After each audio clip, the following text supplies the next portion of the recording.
2020 চনৰ নৱোদয় প্ৰৱেশ পৰীক্ষাৰ প্ৰশ্ন কাকত এইখন। মই প্ৰথমতে মেণ্টেবিলিটি, তাৰপিছতে মেথছৰ, তাৰপিছতে লেংগুৱেজৰ সলিউশ্যন কৰিম বুলি মই ইয়াত থিৰাং কৰিছোঁ। এই লেংগুৱেজখিনি আমাৰ সৰু সৰু ল'ৰা ছোৱালীয়ে চাই বুজিব আৰু পাঠটো ভালদৰে পঢ়ি তেওঁলোকে উত্তৰটো হয় নহয় চালি জাৰি চাব পাৰিব। এতিয়া মই লেংগুৱেজৰ পাৰ্টটো উলিয়াইছোঁ।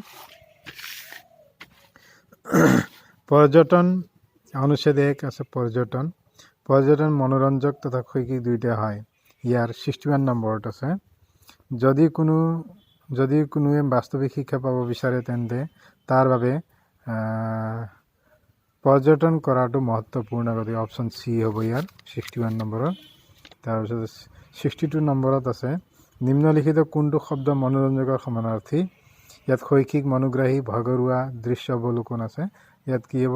মনোৰঞ্জকৰ সমানাৰ্থী, সমান অৰ্থ বুজোৱাটো মনোগ্ৰাহী হ'ব। 63 নম্বৰত খালী ঠাই দি কৈছে স্থানত যাত্ৰা কৰাটো প্ৰাচীন ভাৰতত পবিত্ৰ বুলি ভবা হৈছিল। এইটো প্ৰশিক্ষণ, তীৰ্থ, চহৰ, ব্যৱসায় আছে। তীৰ্থ স্থানত যাত্ৰা কৰাটো প্ৰাচীন ভাৰতত পবিত্ৰ বুলি ভবা হৈছিল। 64 নম্বৰত মানুহে যদি অধিক ডেছ কৰে, খালী ঠাইত দিব লাগে শব্দ এটা কৰে, তেন্তে তেওঁলোকে আনৰ সৈতে একতা অনুভৱ কৰে। গতিকে এইটো মানুহে যদি অধিক পৰ্যটন কৰে, অপশ্যন এ পৰ্যটন শব্দটো ইয়াত হ'ব, কৰে, তেন্তে তেওঁলোকে আনৰ সৈতে একতা অনুভৱ কৰে। গতিকে 65 নম্বৰত ঋষি হ'ল সেইজন ব্যক্তি যি বিদ্বান হয়। অপশ্যন এ হ'ব, যি বিদ্বান হয়, চতুৰ্মুক্ত, দ্ৰুত নহয়। তাৰপিছত অনুচ্ছেদ 2ত আছে প্ৰতি বছৰে, এইটো অগ্নিৰ ক্ষেত্ৰত। 66 নম্বৰত আছে অগ্নি নিৰ্বাপক বাহিনীৰ বিষয়ে কোনটো শুদ্ধ নহয়। ইয়াত হ'ব তেওঁলোকে নিজৰ জীৱনলৈ কোনো ধৰণৰ সংকট আহিবলৈ নিদিয়ে। তাৰপিছতে 67 নম্বৰটো ইয়াত অপশ্যন চিটো হ'ব। 67 নম্বৰৰ অগ্নি নিৰ্বাপক বাহিনীয়ে অগ্নি নিৰ্বাপন কৰিবলৈ প্ৰস্তুত হয়, 1 মিনিটতে প্ৰস্তুত হ'ব লাগে। গতিকে অপশ্যন এটো হ'ব। 68 নম্বৰত অগ্নি নিৰ্বাপক বাহিনী জীৱনটো হাতৰ মুঠিত লৈ প্ৰস্তুত হোৱাৰ অৰ্থ হ'ল তেওঁলোকে নিজৰ জীৱন সংকটত পেলায়।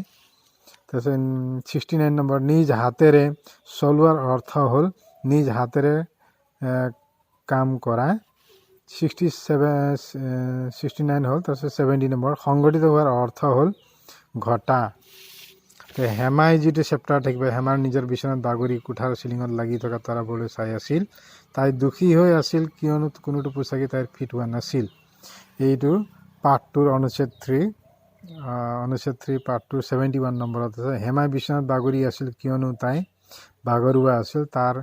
তৰা চাবলৈ ভাল পাইছিল, ভাবি আছিল কি পিন্ধিব, এলেহুৱা ছোৱালী আছিল। তাই আচলতে ভাবি আছিল কি পিন্ধিব, সেইটোহে অপশ্যন নম্বৰ চি হ'ব। 72 নম্বৰত তাই কোনো পোচাকেই পিন্ধিব পৰা নাছিল কিয়নো তাই নাজানিছিল কি পিন্ধিব, সেইটো নহ'ব, সেইবোৰ তাইৰ গাত ফিট হোৱা নাছিল। অপশ্যন ডিটো হ'ব। সংগ্ৰহৰ সমানাৰ্থক শব্দ হ'ল একত্ৰিত কৰা। হেমা আছিল কেনেকুৱা বিধৰ? লোভীয়া, স্বাৰ্থপৰ, কৃপণ, দানী। হেমা আছিল আচলতে দানী। অপশ্যন বি হ'ব। 75 নম্বৰ দান কৰাৰ বিপৰীত শব্দ হ'ল দিয়া, লোৱা, ভগোৱা, খৰচ কৰা। দান মানে দিয়া, গতিকে তাৰ বিপৰীত হ'ব লোৱা। অপশ্যন বিটো হ'ব শুদ্ধ। তাৰপিছত আছে সঠিক অনুচ্ছেদ 4 সঠিক আৰু স্বাস্থ্যৱান হৈ থাকিবলৈ তুমি শাৰীৰিক ৰূপত সক্ৰিয় হোৱাটো আৱশ্যক।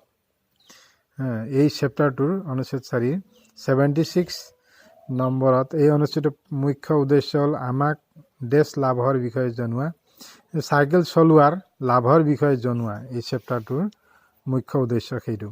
গতিকে 77 নম্বৰত যেতিয়া লেখকে কৈছে যে চাইকেল চলোৱা পৰিৱেশৰ বাবে ভাল, তেন্তে ইয়াৰ কোনটো শুদ্ধ নহয়।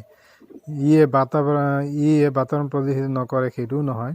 ইয়াক সকলো আয়ুৰ লোকে চলাব নোৱাৰে। ইয়াত কৈছে যে কেঁচুৱাইটো চাইকেল চলাব নোৱাৰে, গতিকে ইয়াত আটাইখিনিয়ে শুদ্ধ দেখা গৈছে।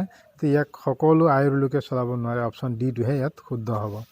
নিষ্ক্ৰিয় শব্দৰ বিপৰীতাৰ্থক শব্দ হ'ল সক্ৰিয়, অপশ্যন এ।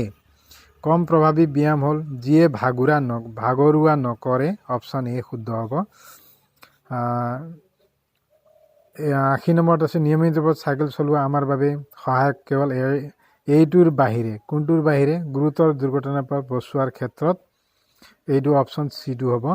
মই এফালৰ পৰা প্ৰথমতে মেণ্টেল এবিলিটি, তাৰপিছত মেথছ আৰু লেংগুৱেজৰ উত্তৰখিনি এফালৰ পৰা কৈ দিলোঁ। ছাত্ৰ ছাত্ৰীয়ে চাই নিজৰ পাঠ চিৰিজ মানে কুৱেশ্যন পেপাৰৰ চিৰিজ নম্বৰ চাই তাৰ লগত পাঠৰ কুৱেশ্যন নম্বৰ চিৰিজ ইয়াত আছে এন চিৰিজৰ এইটো, গতিকে প্ৰত্যেক চিৰিজৰ কুৱেশ্যনবোৰ বেলেগ বেলেগ থাকিব।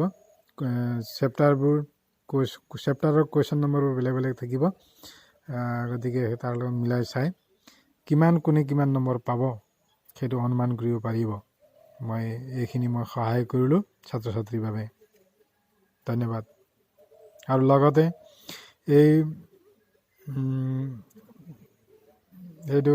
এই যিটো ছবি ভাষা জ্ঞান আৰু অংকৰ এইখিনি শ্বেয়াৰ কৰিব, তাৰপিছতে লাইক কৰিব আৰু বেল আইকনটো